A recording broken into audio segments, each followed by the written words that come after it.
আজকে মাহফিলে আসার সময় দেখলাম এনসিপির এক নেতা খুলনায় গুলিবিদ্ধ হয়েছে। আবার কিছুক্ষণ পরে দেখলাম ঢাকায় আর একজন গুলিবিদ্ধ হয়েছে। তো এই যে খুনগুলো একটার পর একটা হচ্ছে, এই যে দেশটা এভাবে শেষ হয়ে যাচ্ছে, আজ এখানে কাল ওখানে, আজ এখানে কাল ওখানে, বলেন এইগুলি সামনে বন্ধ করতে গেলে কোরআনের শাসনের বিকল্প আছে কি? আপনি যে দলে করেন অসুবিধা নেই, আপনি যে মতের হন অসুবিধা নেই।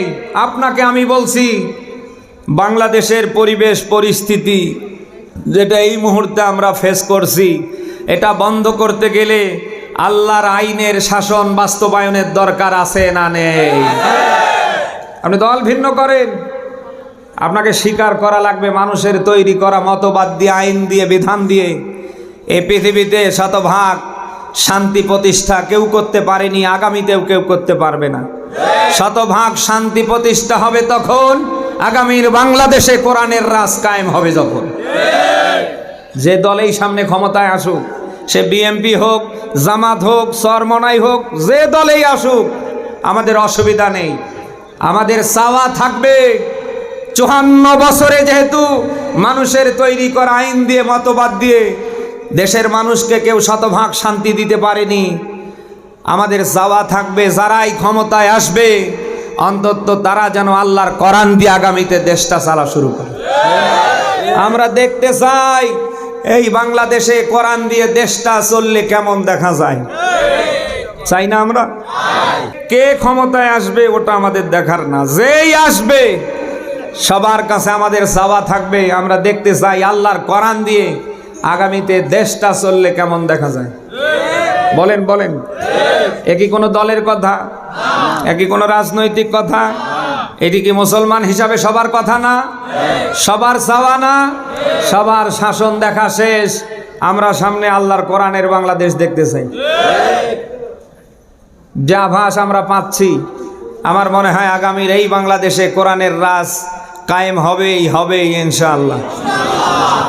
ওপার থেকে দাদারা যতই ষড়যন্ত্র চালাক কোনো কাজ হবে না। হাসিনা পালিয়ে যাবার পরের দিন থেকে দাদারা ষড়যন্ত্র চালাচ্ছে। দাদাদের একটাই টার্গেট, ইসলামপন্থীরা যেন ক্ষমতায় আসতে না পারে। বলেন না কেন? দাদারা যতই লাফাঝাফা করুক ওপার থেকে কোনো কাজ হবে না, কারণ হাসিনা পালিয়ে যাবার পরের দিন থেকে দেশের মানুষ ওদেরকে জুতো দেখে সংকেত দিয়েছে, আর আমরা তোদের নেই। বলেন না কেন? তামাম পৃথিবী যদি ভারত ছাড়া চলতে পারে, এই বাংলাদেশও ভারত ছাড়া সামনে চলতে পারবে ইনশাআল্লাহ। 1.5 দশকের জালিমরা আমাদের ভয় দেখাতো, ভারত এ বন্ধ করে সে বন্ধ করে দিলে আমরা না খেয়ে মারা যাব। তা হাসিনা পালিয়ে যাবার পরের দিন থেকে সব সম্পর্ক ছিন্ন। বলেন না কেন?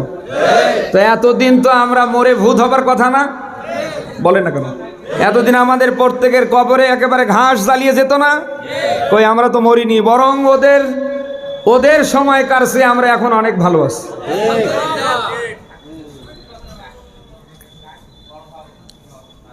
আল্লাহর কাছে আমরা দোয়া করি সকল ষড়যন্ত্রের হাত থেকে আল্লাহ তাআলা এ দেশের মানুষকে যেন হেফাজত করে, বিশেষ করে ভারতের সকল ষড়যন্ত্রের হাত থেকে যেন আল্লাহ হেফাজত করে। কি ষড়যন্ত্রটা চালাচ্ছে আপনি টের পাচ্ছেন? পৃথিবীর কত রাষ্ট্র আছে, কোন রাষ্ট্র 1.5 দশকের জালিমদের জায়গা দিল না, আর ওরা ওপেনে বর্ডার খুলে সবগুলোরে পার করে নিয়ে গেছে। আমাদের ভাই ওসমান হাদি গুলিবিদ্ধ হয়েছে, সেই সন্ত্রাসীদেরকে পর্যন্ত তারা ভারতে জায়গা করে দিয়েছে। বলেন, এই যে দেশে যা হচ্ছে সব ভারতের ইশারা ইঙ্গিতে হচ্ছে না? বলেন না কেন? অথচ এই বাংলাদেশে আমরা দেখতে পাচ্ছি একটা গোষ্ঠী এখনো যেন ভারতের ছাপাই গাচ্ছে। ভারত নিয়ে কথা বললেও যাদের লাগে, আমার মনে হয় এ দেশে থাকার অধিকার আপনার নেই, দিল্লিতে চলে যান, খাবেন এই দেশের আর দাদাদের গান গাবেন। 24 পরবর্তী বাংলাদেশে এই সুযোগ সামনে দেওয়া হবে না। আপনি খাবেন এই দেশের আর দালালি করবেন দাদাদের কোনো এজেন্ডাই বাংলাদেশের সামনে বাস্তবায়ন করতে দেয়া হবে না ইনশাআল্লাহ। দাদারা কি করতে পারে আমরা দেখবো ইনশাআল্লাহ। 1.5 দশক ভারত হাসিনাকে রেখে কি না করেছে বলেন তো? দেশটাতে আছে কিছু? আর কিছুদিন খেতে পারলে ও ঘোষণা দিয়ে দিত যে দেশ ভারতের একটা অঙ্গরাজ্য।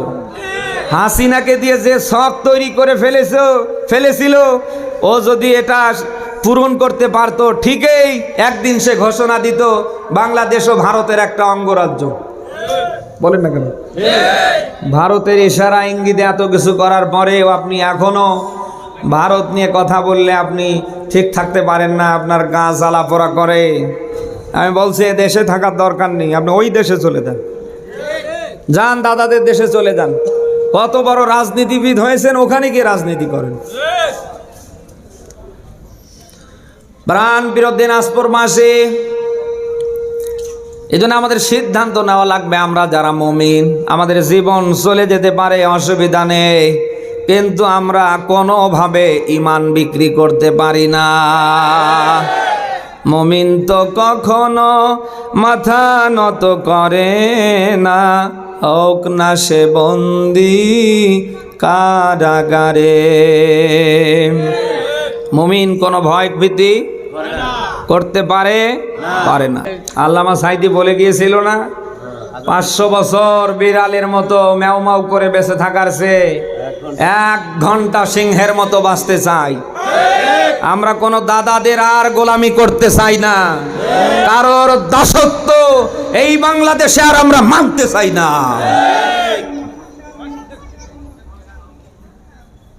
থাকতে পারবেন তো নাকি?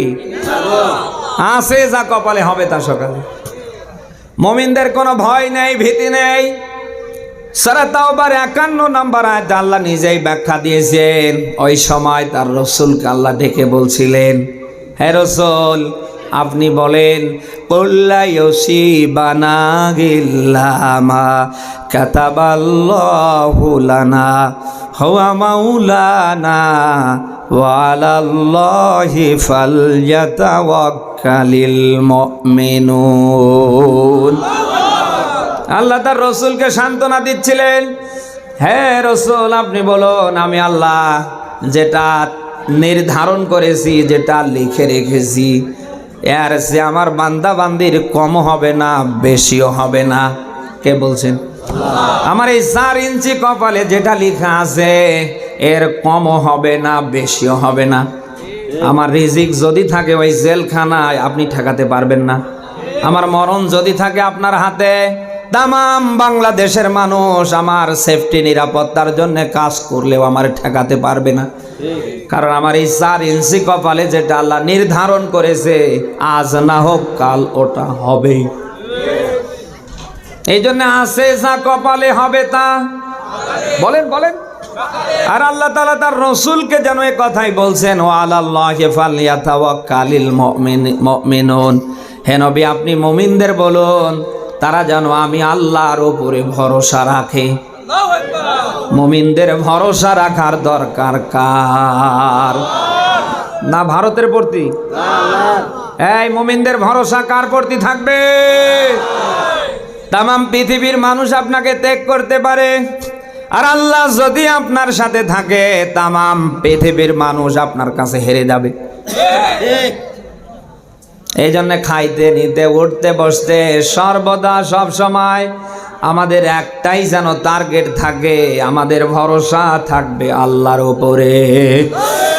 আর এই পৃথিবীতে মুমিনরা যদি আল্লাহর উপরে ভরসা রাখে, সকালবেলা হিংস্র জন্তু জানোয়ার আল্লাহর যত সৃষ্টি আছে এরা খালি পেটে যেরকম বের হয়ে যায়, আল্লাহ দায়িত্ব নিয়ে ওদেরকে যেভাবে খাইয়া আবার বাসায় ফিরাই দেয়। এ পৃথিবীতে কোনো মুমিন কোনো ইমানদার যদি আল্লাহর উপর ওই রকম ভরসা রাখতে পারে, মহান আল্লাহ তাদের জন্য ওই রকম নিরাপত্তার জিম্মাদার হবে। যার কেউ নাই তার কে আছে বলেন?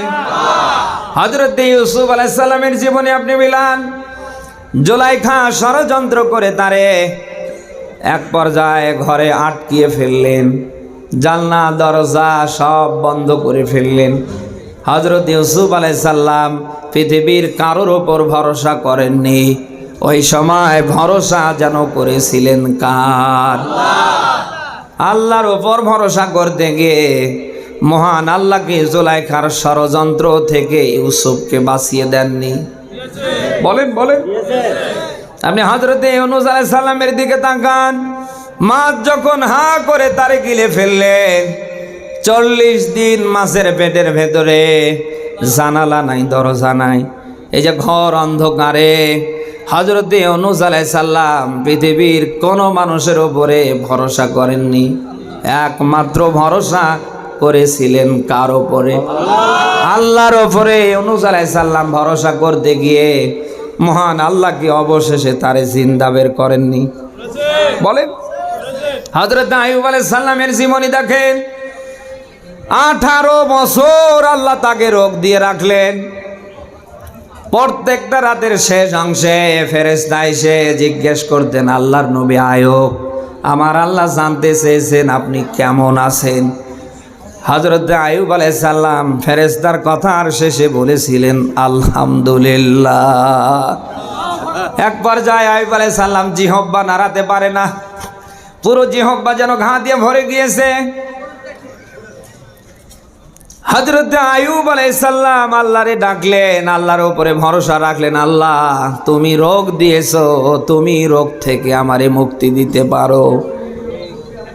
যখন আল্লাহর উপর ভরসা রেখে দোয়া করলেন, রব্বি আন্নি মাসানি আদ-দুর ওয়া আনতার আরহামুর রাহিমিন, আল্লাহ আমি খুব কষ্টে আছি, তুমি তো দয়ালুদের ভেতরে শ্রেষ্ঠ, মেহেরবানি করে তুমি আমাকে সুস্থ করে দাও। হযরত আইয়ুব আলাইহিস সালাম রোগের মাথায় পৃথিবীর কারোর ওপর ভরসা করেননি, কারোর কাছে বাঁচতে চাইনি, কারোর কাছে সাহায্য চাইনি। আইয়ুব আলাইহিস সালামের ভরসা ছিল একজন, আর তিনি আল্লাহ। বলেন। এই জন্য আল্লাহর উপরে আস্থা রাখবেন, আল্লাহর উপরে আপনি ভরসা রাখবেন, তাহলে আমার আল্লাহ সব জায়গায় আপনার জন্য যথেষ্ট হবে। সে কথাই আল্লাহ তার রসুলকে ডেকে বলছেন, হে রসুল আপনি মুমিনদেরকে বলেন তারা যেন আমি আল্লাহর উপর আস্থা রাখে। শুনতেছেন? দুনিয়া চিরদিন থাকার জায়গা না, আপনি থাকতে চাইলেও পাবেন না। কত ভালো মানুষ রাতের বেলা খেয়ে দিয়ে ঘুমিয়ে যায়, ওনারা আর সকাল করতে পারেন না।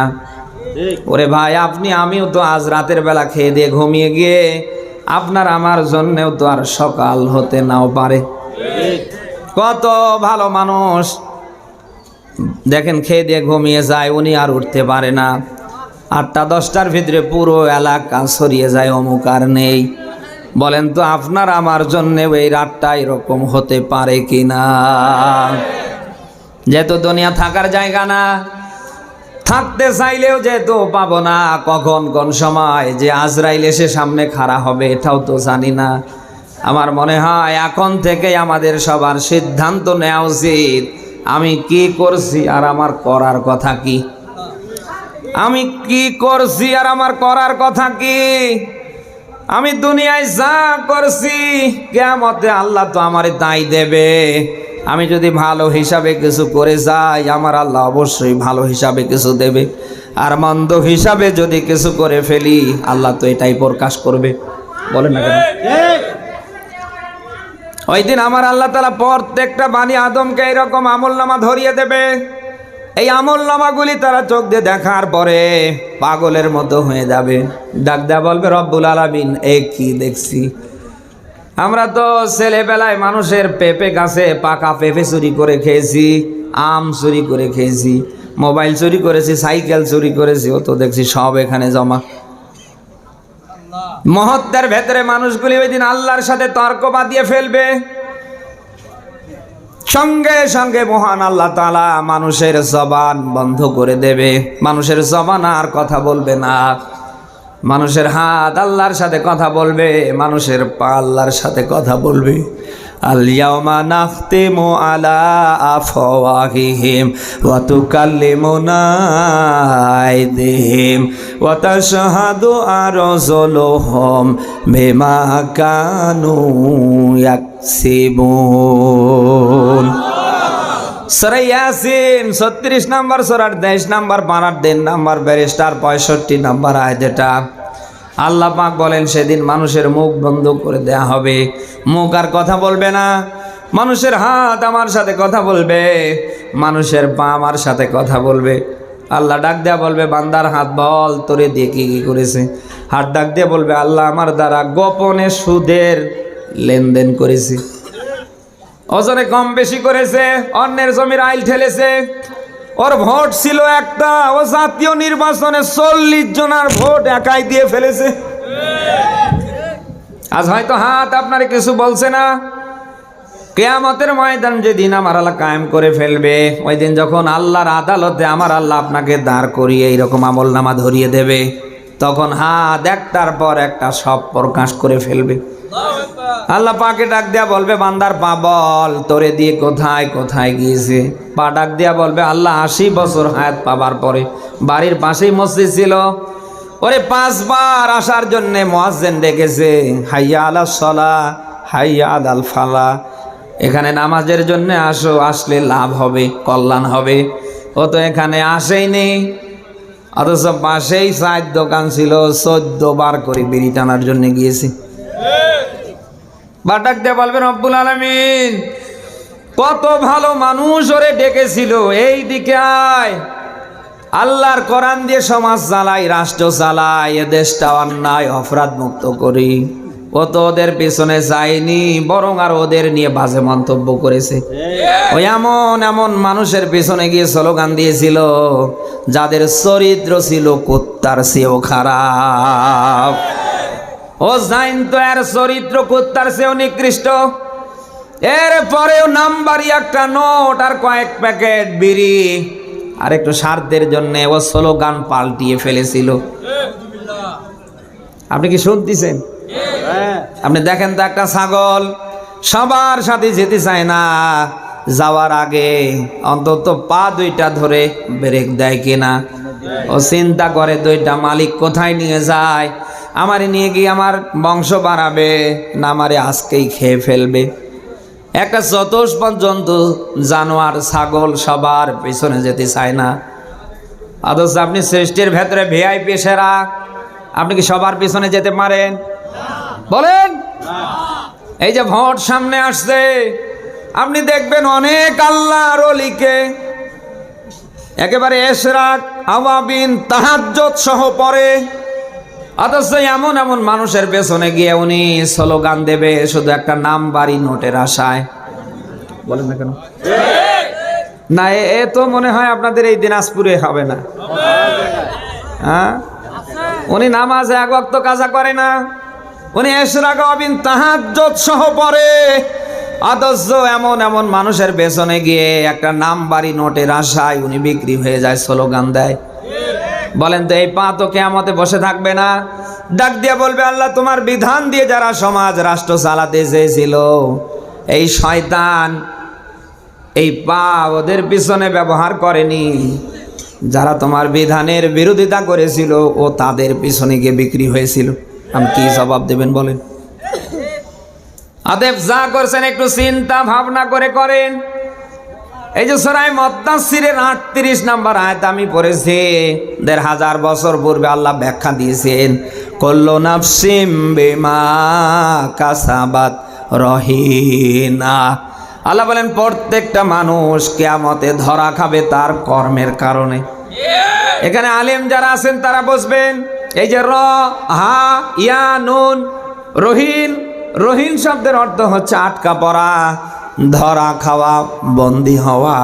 আল্লাহ বলেন কিয়ামতে প্রত্যেকটা মানুষ ধরা খাবে, আটকা পড়বে, বন্দী হবে তার কর্মের কারণে। যার কর্ম যেমন হবে আল্লাহ তাকে কিয়ামতে তেমন প্রতিফল দেবে। কথা শুনতেছে? আমরা আরবিতে একটা প্রবাদ বাক্য পড়েছিলাম, কামা তাদিন উতুদান, যেমন কর্ম তেমন ফল। আপনি দুনিয়ায় যেমন করবেন আপনার প্রতিদান ফলাফল ওই রকম দেবেন কে? অতএব যা করছেন, আবারও বলছি, একটু ঠান্ডা মাথায় চিন্তা ভাবনা করে করেন। আপনার হিসাব আপনারই দেয়া লাগবে, আপনার কবরে আপনারই যাওয়া লাগবে। আমার হিসাব যেমন আপনি দেবেন না, আমার কবরে যেমন আপনি যাবেন না, ঠিক একই ভাবে আপনার হিসাবও আমি দেব না, আপনার কবরেও আমি যাব না। যাওয়া লাগবে সবার একা একা। কি নিয়ে যেতে পারবেন বলেন তো? এই মুহূর্তে যদি আমারই চোখ দুইটা বন্ধ হয়ে যায়, আমার এই যে মাথার দামি টুপি, এই যে পরনের যে দামি পোশাক, একটাও আপনারাই রাখবেন না। মুহূর্তের ভেতরে টান দিয়ে খুলে ফেলে ঠান্ডা পানি একটু গরম করে গোসলটা সেরে ফেলবেন। কেউ দৌড়াবেন বাজারে সাদা কাপড় আনতে, কেউ দৌড়াবেন মসজিদ থেকে খাটলি বের করতে, আবার কেউ দৌড়াবেন লাশবাহী অ্যাম্বুলেন্স নিয়ে আসতে। আমি যে গাড়িতে ভর করে এসেছি, ও গাড়িতে পর্যন্ত দ্বিতীয়তে আর আমার ওঠা হবে না। বলেন ওরে ভাই, আমার জায়গায় আপনি নিজেকে দাঁড় করান, ঠিক একই অবস্থা তো আপনার। ওই আপনি কিসের ধান্দায় কি করছেন, আপনি কিসের জন্য কি করছেন, একটা বার কি আপনার বিবেক জাগ্রত হয় না? আমি কি করছি আর আমার করার কথা কি? আমি কার পেছনে ছুটছি? এই লোকটা জান্নাতে যাবে কি করে, ও তো জাহান্নামে গিয়েই বসে আছে। নামাজ নেই, কালাম নেই, আল্লাহ নাই, রসুল নেই, আখেরাত পরকাল কিচ্ছু নেই। ওর তো আছে শুধু হা করে খাওয়ার ধান্দা। নবীজি বলেন, মান তাশাব্বাহা বিকাউমিন ফাহুয়া মিনহুম। দুনিয়ায় যার সাথে যার সম্পর্ক হবে, কিয়ামতে তার সাথে তার হাসর হবে। একই বানালাম না। দিনাজপুরবাসী যেহেতু কেউ কারোর হিসাব দেবে না, প্রত্যেকের হিসাব যেহেতু প্রত্যেককেই দেয়া লাগবে, প্রত্যেকের কবরে যেহেতু প্রত্যেককেই যাওয়া লাগবে, বলেন তো ওই কবর নিয়ে আমাদের টেনশন করার দরকার আছে না নেই? রসুলের সাহাবী হযরতে ওসমান, যার মক্কার অধিকাংশ জমি জায়গা ছিল, এই সাহাবী কবর দেখলেই থমকে দাঁড়িয়ে যেত, চোখ থেকে ঝড় ঝড় করে পানিগুলি ঝরাতো। লোকেরা জিজ্ঞেস করলেই বলতো, আমি রসুলের কাছ থেকে শুনেছি আখিরাতের প্রথম মঞ্জিল হচ্ছে কবর। যার কবর ভালো হবে, পুরো হাসরের ময়দানটা তার জন্য ভালো হবে। আর যেই কবরে ধরা খাবে, পুরো হাসরের ময়দানটা তার ধরা খেতেই যাবে। কত বড় পাওয়ারফুল একজন সাহাবী! ইসলামের জন্য তার ধন সম্পদ সব বিলীন করে দিয়েছেন। 10 জন সাহাবী জান্নাতের সুসংবাদ পেয়েছিলেন। হযরতে ওসমানের নাম 3 নম্বরে এসেছিলেন। এই সেই সাহাবী কবর দেখলেই যদি নিজেকে এইভাবে কন্ট্রোল করার মন মানসিকতা নিজের থেকে তৈরি করতে না পারেন, চিন্তা করেন তো ওই কবর আমাদের জন্য কি ভয়ানক না? বলেন, যার নাম কবর তার রাখে না কেউ না। আপনারা ঝিমাচ্ছে না? যার নাম কবর তার রাখে না কেউ। কত মানুষকে আপনি মাটি চাপা দিয়ে এসেছেন, ওর নাম নিশানা আছে? ওরে ভাই, আজ না হোক কাল, টুডে এন্ড টুমরো আপনিও চলে যাবেন, আপনারও নাম নিশানা এই সমাজে এই রাষ্ট্রে থাকবে না। কি নিয়ে যেতে পারবেন বলেন তো? কিচ্ছু নিয়ে যেতে পারবেন না। এই সমাজের মানুষ আপনার কিছুই দেবে না। আপনার দামি জুতো পরে থাকবে, দামি পোশাক পরে থাকবে, দামি মোবাইল ফোন পরে থাকবে, হাতের ঘড়ি পরে থাকবে, আপনার ল্যাপ তোশক খাট পালং সব পরে থাকবে। শুধু আপনারে যাওয়া লাগবে বাজারের কয়েক টাকা দামের সাদা কাপড় নিয়ে। কবর কতটা ভয়াবহ একটা জায়গা! হযরতে আবু যর গিফারী রাদিয়াল্লাহু তাআলা আনহু, হযরতে ফাতেমাতুজ জাহরা রাদিয়াল্লাহু তাআলা আনহার ইন্তেকালের পরে উনি জান্নাতুল বাকিতে কবর খনন করছিলেন। আর ওই সময় এই কথাগুলি বলছিলেন, কবর তোর ভেতরে আজ যিনি আসছেন বেয়াদবি করবা না। উনি হাসান হোসেনের আম্মা, উনি আলীর স্ত্রী, উনি আখিরি জামানার পয়গাম্বার বিশ্বনবী মুহাম্মদুর রাসূলুল্লাহর কলিজার টুকরা মেয়ে ফাতেমা। কবর খবরদার বেয়াদবি করবা না। কবর থেকে মানুষের মতো আওয়াজ যেন বের হয়ে আসছিল। আবু যর, আমি হাসান হোসেনের আম্মা বলে চিনি না, আলীর স্ত্রী বলে চিনি না, নবীর মেয়ে ফাতেমা বলে চিনি না, আমি কবর তারেই চিনি যে আমার ভিতরে আমল করে এসেছে। দিনাজপুরবাসী আপনি কি বুঝলেন? যার নাম কবর তার রাখে না কেউ খবর। যেহেতু আমাদের সবাইকে যাওয়াই লাগবে, যাওয়ার আগে কিছু নিয়ে যাওয়ার দরকার আছে না নেই? সূরা হাসর 18 নম্বর আয়াতে ব্যাখ্যা পাবেন। ১৫০০ বছর পূর্বে আল্লাহ ব্যাখ্যা দিয়েছেন, ইয়া আইয়ুহাল্লাযীনা আমানু তাকুল্লাহ ওয়াল তানজুর নাফসুম মা কদ্দামাত লিগাদ আতাকুল্লাহা ইন্নাল্লাহা খাবীরুম বিমা তা'মালুন।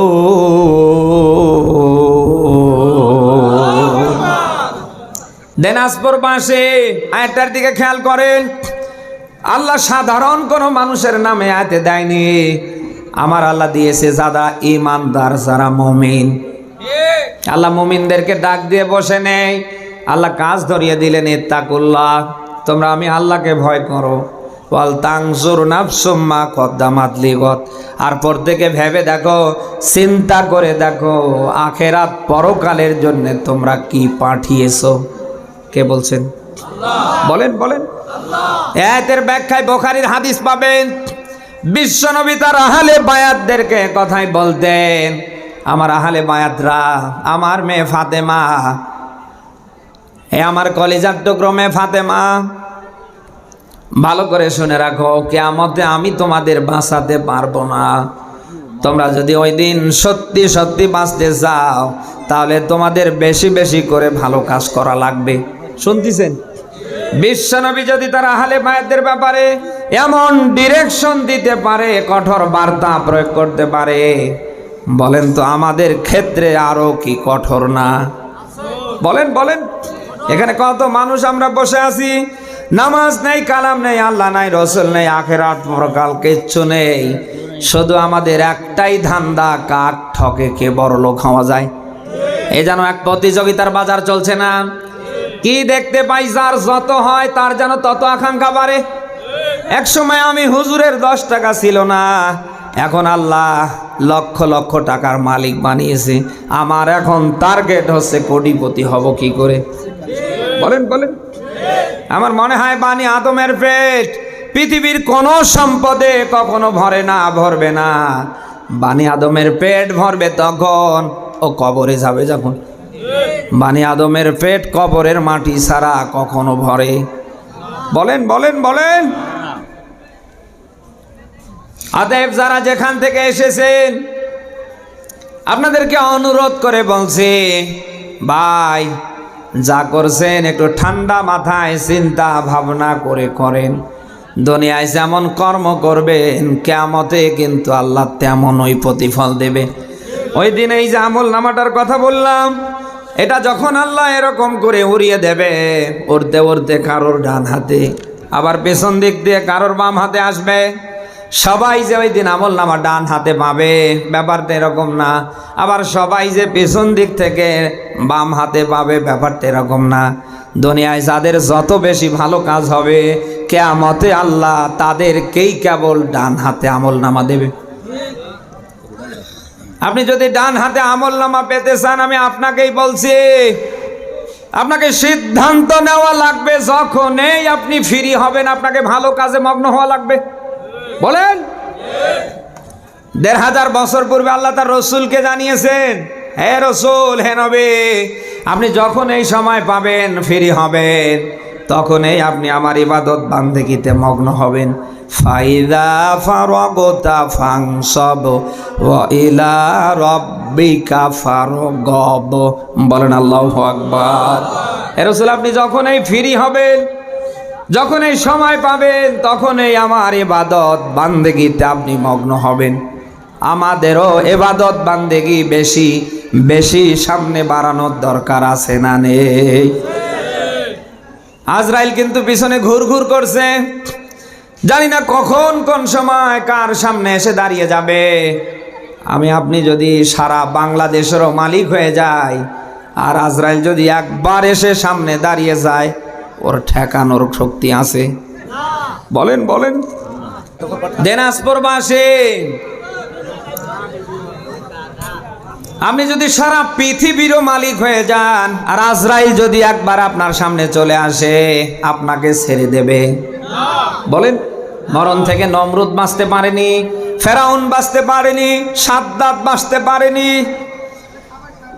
এই মরণ আজ না হোক কাল, কাল না হোক পরশু, টুডে অ্যান্ড টুমরো আপনার আমার কাছেও আসবে কিনা বলেন? এ মরণ থেকে নিজেকে ফেরানোর কোনো সুযোগ নেই। কত বড় পাওয়ারফুল বাদশা ছিলেন বাদশা সাদ্দাত। আজরাইল যখন তার সামনে এসে পড়লেন, তিনি হাত জোর করে বললেন, আমারে অন্তত একটু সময় দেয়া হোক। এই যে শখের বালাখানা আমি 20টা বছর ধরে তিল তিল করে বানিয়েছি, 23টা রাষ্ট্রের স্বর্ণ মুদ্রা দিয়ে, শুধু আমি একটু ভেতরে ঢুকবো আর বের হব। আজরাইল তো দিয়েছিল নাকি? ঘোড়ার পিঠ থেকে মাটিতে নামার সুযোগটা পর্যন্ত দেয়নি।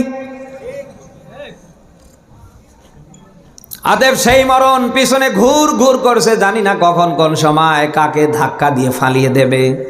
ওরে ভাই, যদি একবার পড়ে যান আর উঠতে পারবেন না। ওই আজরাইলের ধাক্কা খাওয়ার আগে আপনাকেই আমি অনুরোধ করে হাত জোর করে বলছি, ভাই এখনো সময় আছে, আলিফের মতো সোজা হন। ওই আজরাইল ধাক্কা দেবার আগেই যদি আলিফের মতো সোজা হতে না পারেন, আপনি আঁকা বাঁকা পথে থেকে মারা গেলে যতই ধনুকের মতো হয়ে মরেন অসুবিধা নেই, আমরা হুজুররা কিন্তু ছেড়ে দেব না। আপনারে গোসল দেবার পরে কাপড় পরিয়ে টানতে থাকবো ততক্ষণ আপনি সোজা হননি। যতক্ষণ মাজা কোমর সব ছিঁড়ে গেলেও আমরা দেখব না। আমাদের টার্গেট হচ্ছে আপনারে সোজা করে খাটলিতে দেয়া। বলেন। সেই সোজা ওই সময় হওয়ার আগে আপনাকে আমি অনুরোধ করছি, আপনাকে এখন এই সোজা হওয়া লাগবে। বলেন না কেন? আপনি যদি সোজা হতে পারেন আপনি সফল, আর যদি বাঁকা পথে তেরা পথে থেকে আপনি মরে যান আপনি বিফল। সোজা হওয়ার দরকার আছে না? সারাই জমার 54 নম্বর আয়াতে ব্যাখ্যা পাবেন। 1500 বছর পূর্বে আল্লাহ ব্যাখ্যা দিয়েছেন, ওয়ানিবু ইলা রাব্বিকুম ওয়াসলিমু লাহ। আমার আল্লাহ তাআলা আহ্বান করছে, বান্দা আমার দিকে ফিরে আসো, ওয়াসলিমু লাহ, তোমরা আমার কাছে সারেন্ডার করো, আত্মসমর্পণ করো। কে বলছেন? বলেন। এই আয়াতের শুরুতে আল্লাহর দুইটা কথা। এক নম্বরে আল্লাহ আহ্বান করছে, বান্দা আমার দিকে ফিরে আসো, ব্যাক করো। 2 নম্বরে আমার কাছে আত্মসমর্পণ করো। অন্যায় করেছো, অপরাধ করেছো, তাতে কি হয়েছে? তোমার অন্যায় অপরাধ যদি পাহাড় পর্বতেরও সমান হয় অসুবিধা নেই, আমি আল্লাহর ক্ষমা তার নিচে না তার উপরে। সুবহানাল্লাহ বলতে পারেন না? সূরা জুমারের 53 নম্বর আয়াতে আপনি যেন নিরাশ না হন, হতাশ না হন, ভেঙ্গে না পড়েন, আপনার ভেতরে যেন এরকম কিছু না আসে। এই জন্য আল্লাহ আপনাকে সান্ত্বনা দিলেন, লা তাকুনাতু মির রাহমাতিল্লাহ।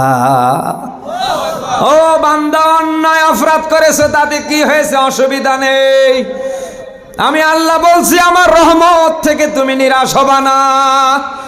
তোমার অপরাধের পরিমাণ যদি পাহাড় পর্বতের সমান হয়, আমি আল্লাহর ক্ষমা তার উপরে না তার নিচে। আমাদের ক্ষমা করতে চান কে বলেন তো? এই পৃথিবীতে যত সৃষ্টি আপনি দেখছেন, সব সৃষ্টি আমার আল্লাহ বানিয়েছে, কিন্তু একটা সৃষ্টিও আমার আল্লাহ নিজ হাতে বানায়নি। শুধু একটা মাত্র সৃষ্টিকে আমার আল্লাহ বানিয়েছে, তার নাম মানুষ। নাম কি? বলেন বলেন। আল্লাহ যখন মানুষ বানাবেন, ফেরেশতাদের নিয়ে বসলেন, আমার আল্লাহ তাআলা মানুষ বানানোর সিদ্ধান্ত জানিয়ে দিলেন।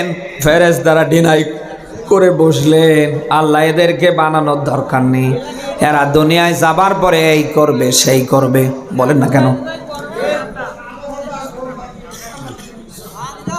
পৃথিবীতে যত সৃষ্টি আপনি দেখছেন, কোন সৃষ্টিকে আল্লাহ নিজ হাতে বানায়নি। আমার আল্লাহ বানিয়েছে শুধুমাত্র একটা সৃষ্টিকে, তার নাম বলেন বলেন। এই মানুষ কিয়ামতে জাহান্নামে যাবে, এটা আল্লাহর মোটেও টার্গেট না। আমার আল্লাহর টার্গেট মানুষ যেন কিয়ামতে জান্নাতে যায়। এই জন্য আল্লাহ নিজেই যেন আহ্বান করছে, যেটা জাহিদুল ভাই আপনাদের সামনে তেলাওয়াত করে শুনিয়েছে। সূরা আলে ইমরান 3 নম্বর সূরার 4 নম্বর পারার 6 নম্বর ব্যারিস্টার প্রথম নম্বর লাইনের 133 নম্বর আয়াতে আপনি পাবেন আমার আল্লাহর আহ্বান, ওয়াসারিউ ইলা মাগফিরাতিম মির রাব্বিকুম। আমার আল্লাহ ডাকছেন, বান্দা দৌড়াও আমার ক্ষমার দিকে। কে বলছেন? বলেন বলেন। ও বান্দা, জিন্দা থাকতে তুমি যদি আমি আল্লাহর ক্ষমা নিয়ে মরতে পারো, চিরন্তন জান্নাতের মালিক আমি আল্লাহ বানিয়ে দেব। যে জান্নাতের বিশালতা আর দুহাস সামাওয়াত ওয়াল আরদ, আসমান আর জমিন। বলেন তো সেই জান্নাতে যেতে গেলে আল্লাহর ক্ষমার দরকার আছে না নেই? এই জন্য আমাদের প্রত্যেককেই সর্বদা আল্লাহর কাছে চোখের পানি ফেলে চাওয়া লাগবে যে আল্লাহ আমি ভুল করেছি, আমি অন্যায় করেছি, তুমি মাফ করে দাও। আপনি যদি নিজের অপরাধের দিকে তাকিয়ে চোখ থেকে পানি ঝরাতে পারেন, এই পানিটুকুন নাকের ডগায় আসার আগেই জীবনের সব অপরাধ মাফ করবে কে? আরো জোরে। আল্লাহর ভয়ে যদি চোখ থেকে পানি ঝরে, এই চোখ কি কিয়ামতে জাহান্নামে যাবে? কিন্তু দুঃখ নিয়ে বলতে হয়, এই বাংলাদেশে আমরা দেখতে পাই আমাদের চোখ থেকে পানি আসে না। আমাদের এক একজনের অন্তর যেন হয়ে গিয়েছে পাথরের মতো। মুমিনের অন্তর কি এরকম পাথরের মতো শক্ত হতে পারে? মুমিনের অন্তর হবে মমের মতো নরম। মম যেমন আগুনের কাছে গিয়ে কুলাতে পারে না, মুমিন যখন তার অন্যায় অপরাধের কাছে নিজেকে সোফার্দ করবে, সর্বনাশ আমি এ কি করেছি, আল্লাহ যদি আমারে মাফ না করে আমার তো দুনিয়াও শেষ, আখিরাতও শেষ, তখন তো আর তার চোখে পানি ধরার কথা না। অথচ আজ আমাদের চোখ থেকে পানি ঝরে না, আমাদের অন্তর হয়ে গিয়েছে এক একজনের পাথরের মতো। বলেন আমাদের অন্তরগুলি মমের মতো হওয়ার দরকার আছে না নেই? আমাদের আদি পিতা আদি মাতা আদম আর হাওয়াকে আল্লাহ যখন জান্নাত থেকে বের করে দিলেন, আদম এক জায়গায়, হাওয়া আর এক জায়গায়, দীর্ঘদিন কান্নাকাটি করতে করতে চোখের পানি ফেলতে ফেলতে তারা এ কথাগুলি বলেছিলেন, রব্বুল আলামিন আমরা উভয়ে আমাদের উপরে জুলুম করেছি, আমরা যা করেছি ভুল করেছি, তুমি যদি আমাদের মাফ না করো, ওয়াতারহামনা আমাদের উপরে দয়া না করো, লানাকুনান্না মিনাল খাসিরিন আমরা ধ্বংস হয়ে যাব। শুনতেছেন? হযরতে আদম আর হাওয়া যখন নিজের অপরাধ স্বীকার করে ফেললেন, আল্লাহ আমরা তো ভুল করেছি, অন্যায় করেছি, মাফ করে দাও। তুমি যদি মাফ না করো, তুমি যদি আমাদের উপর দয়া না করো, আমরা তো ধ্বংস হয়ে যাব। বলেন আদম আর হাওয়া এই কথা বলার পরে আল্লাহ কি তাদের মাফ করেনি? সবাই বলেন। আমরা সেই আদম আর হাওয়ার সন্তান, আমাদেরও অন্যায় অপরাধ থাকবে, এটাই স্বাভাবিক। কারণ পৃথিবীতে মানুষ যারা, এরা অন্যায় করতে ভালোবাসে, অপরাধ করতে ভালোবাসে, আর ক্ষমা করতে ভালোবাসে কে? রাতের 1/3 আল্লাহ প্রথম আসমানে নেমে আসেন আর এই কথাগুলি বলতে থাকেন, কে আছো আমার বান্দা বান্দিগণের ভেতরে, তোমরা আমার কাছে ক্ষমা চাও, আমি আল্লাহ তোমাদের মাফ করে দেব। সেই আল্লাহর মাফ পাওয়ার দরকার আছে না নেই? এই জন্য আসুন আমরা যা করেছি তার দিকে সফরদ হই, যা করেছি তা নিয়ে আমরা অনুশোচনা করি, অনুতপ্ত হই, চোখের পানি গভীর রজনীতে ছেড়ে দিয়ে বলি, আল্লাহ তুমি যদি মাফ না করো আমার বাঁচার উপায় নাই। আল্লাহ কি মাফ করবে না ভাই? অবশ্যই আল্লাহ মাফ করবে।